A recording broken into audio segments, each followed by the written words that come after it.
everybody and welcome back to my channel. It's Rebecca Hobbs from the Bijou Flower School and Bijou Floral Design. Today I'm going to take you through how to make a ceremony piece, or as I like to call it, a long and low.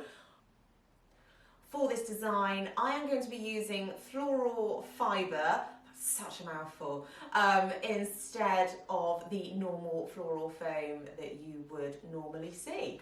For the mechanics of this design, I'm going to be using a 1 brick tray. Looks like this. It's called a 1 brick tray because 1 brick fits in it. I have a block of the fibre floral. I am going to cut this down. I'm not going to use the whole block. It's more to cover, so it's always best to cut them down. A compostable food bag. It's rather bright, I know, but these things are a gem when working with fibre floral. And some good old pot tape. I've soaked the fibre floral in some water. Literally, this stuff takes 2 seconds to absorb the water. It's really, really quick. I've then popped it into the compostable food bag, and already you can see there is kind of a reservoir of water in there. All I'm going to do is fold the bag underneath, pop it into the tray, and then tape it in. So I've taped in the fibre floral within the bag.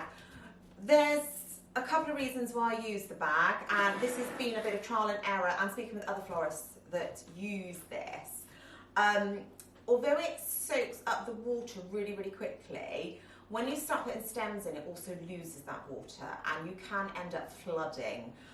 So by putting it in the bag, it just helps maintain all that moisture, and it also helps to keep the stems in place. It is a little bit different to use than normal foam, but it is better for the environment, which is why we're using it. Afterwards, you can take the flowers out and you can reuse the plastic tray. So from a sustainability point of view, it's a much better alternative. I always like to start these designs by getting the foliage in. It gives me the outline of the design and how big it needs to be. I always use a knife. It was what I was trained with. You can obviously use scissors, but I do find using a knife will give you a sharper cut, so it does make it easier to go in. I have some soft ruscus, which is nice because it does drape, and these designs are often used on a ceremony table and then moved across to a top table, or perhaps a fireplace or somewhere else. So you do want some of the material to be able to come forward on that. So I'm just going to cut it, make sure the stems are really, really clean, and then put it into the fibre floral. And I've come out on, it's coming forward towards me slightly. Again, I do that for a reason, so it's not straight. It just gives it a much better shape.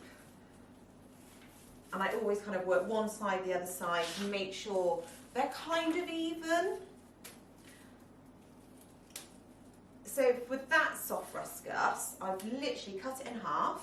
I'm going to use the nice bit, the end bit, to come forward on the design. And then this bit, I'm going to cut down again. So I've got some more of it, and then I'm going to put it at the back. Always remember to do the backs of your design. Obviously, you will have people sat there if they're for the ceremony and for the wedding breakfast. So it's really, really important that we remember the backs. They don't want to be staring at some ugly, well, a green compostable bag in this case. I also have some Pittosporum Ralphie. This is really nice. I use it quite a lot in bridal work. It's quite delicate, not too big. So I'm going to pop those around. And you can see with the knife, it is going in really, really easily. So already, this is the front of the design. cover this top bit, I am going to recess the foliage down more. Reason being is you don't want this design too high. If people are sat, they need to be able to see over the top of it. And also, by recessing your material down, you will cover this much quicker, meaning you don't need to put so many flowers into it. So I've now got some parvy. Again, putting some at the back. So I'm making sure there's an even flow of material through the design.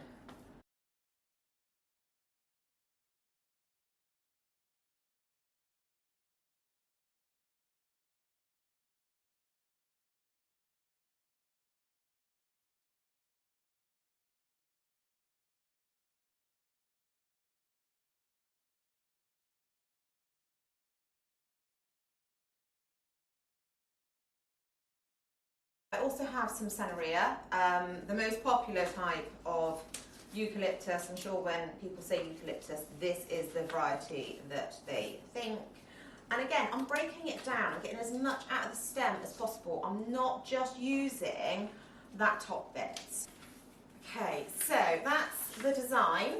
Let me turn it around so you can see all foliaged up. So the majority has now been covered, ready to go onto the table. So we are going to start popping some flowers into this design. The design brief for this is ivory and blue. We're going to start the design by putting some outline material in. I do have some spirea, which I love. There's no buds on it though, but it still will just add a little bit of structure. So again, coming out to the edge of your foliage. It's a nice woody stem, so it goes in beautifully into here.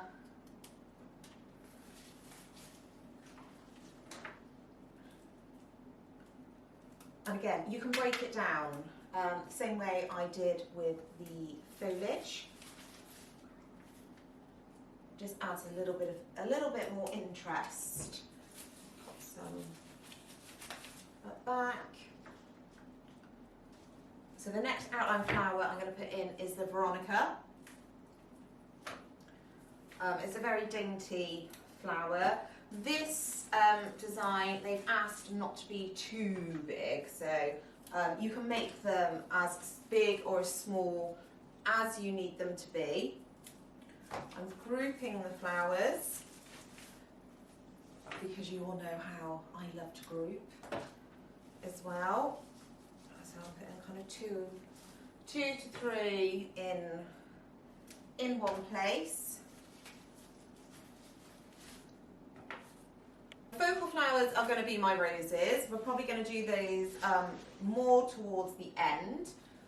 I'm going to put in some of the wax flower. Again, some more of this will go in at the end of the design. It's more of a filler flower. So there may be bits I can see and I just need something to go on down. Breaking your stem down to get as much use out of it as possible. Let me turn it around. You can see how it is looking. So we have got sort of the outline, oh it's dripping, and some of the wax flower in and the spirea. So it's really starting to take shape now, and you can already see that green compostable bag that we put things in, you can't really see it anymore. It is starting to disappear, which is good. So for the blue in this design, I am using a very delicate blue Delphinium. Blue's always a very odd colour to use. Well, not odd, it's just difficult. There isn't a huge amount in blue. Delphiniums are probably one of the few flowers that you can get just about all year round if needed, to pick up that pale blue colour. So I'm going to make sure these are evenly spaced throughout the design because I've got nothing else blue to go in. I could have used blue mascara, but the stems are so soft that they would have struggled, or I would have struggled to get them into this style of design. So I decided not to use that.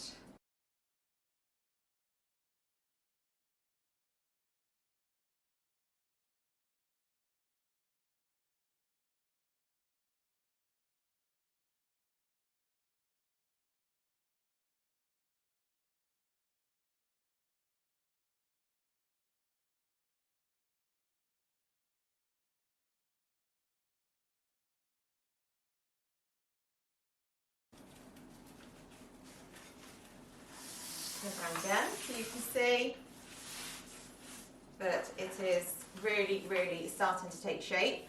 The last bits that we're going to put in are going to be our roses, our focal flowers, some Lisianthus to really make that white pop, and also some Ranunculus, just something a little bit different. With the roses, always remember, take your guard petals off. Otherwise, people will think that they are dead and they are not.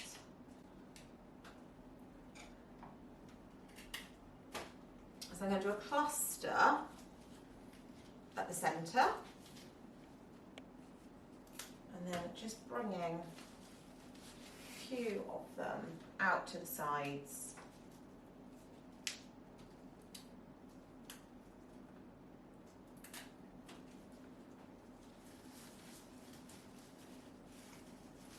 Moving on, I'm going to put some of the white Lisianthus in. Again, I'm breaking down the stems. I'm not just putting a whole stem in. I am making sure I get as much out of each individual item as I can. Okay, I love a Lisianthus. It's definitely whiter than the roses. The roses have got more of a cream tone to them. The Lisianthus are definitely more of a kind of pure white, so they do pop a lot more. Okay, I'm going to pop in some Ranunculus. Love a Ranunculus. However, they do have a soft stem, so they can be a little tricky to get in. So if needed, you can just pierce the bag with your knife to make a bit of a hole, and then squeeze them in. And to finish off, just to add a little bit of interest to the design, something a little bit more unusual, I have a jasmine plant which I used for one of my flower school workshops earlier in the week. I am going to cut this down and pop this into the design. So it's got beautiful trailing stems, the flowers are still yet to open, and they do work really well as a cut flower. So I'm going to pop it in, and it's just something a little bit different, something that you wouldn't expect to see in a design like this. So really pretty. So here's the completed design. Tilly the dog's come to say hello. It sits beautifully on the table, it flows forward, really nice and natural looking. Tilly likes it. Shall we, would you like to say hello? Would you like to say hello? Right, come on then, ready? Oh, she's a very big dog, is Tills. There she is. My little florist dog, who's not actually a very good florist dog, she drinks the water out of my buckets. Don't you? Yes. I really hope you've enjoyed this tutorial on how to make a ceremony display. If you've liked the video, please do give me a thumbs up. Drop me some comments. I love it when I get a notification to say that someone's commented. It literally does make my day. And don't forget to subscribe so you'll be notified as soon as I put more tutorials onto the channel. I'll see you next time.